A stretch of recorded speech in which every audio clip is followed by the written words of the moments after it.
Parang napapadalas ang tambay mo dito sa tailoring, ah. Hindi ko lang alam kung wala kang customer o wala kang makain sa inyo.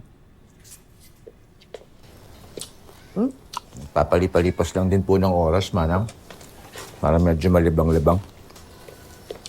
Tsaka, naabangan ko rin po si Ato eh. Baka pwede niya ako sama-sama rin sa mga misyon niya, mga lakad niya. Oh, makakabuti yun sa'yo.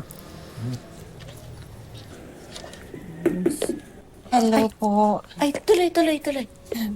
Nandito po ba si Atoy? Si Atoy, may kailangan ka sa kanya?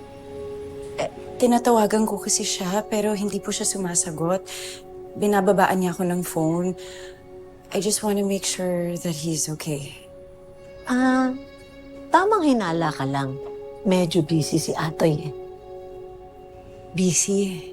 Ibig niyo pong sabihin he's on a tracking mission?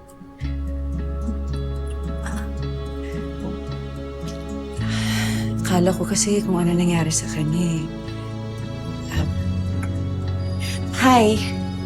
Ikaw yung sumundo kay Ebiang nung nakaraan, di ba? Kamusta na siya? Ayun, mga ilang gabi na rin iyak ng iyak. Ayaw na raw kasi sa kanya ni Atoy eh.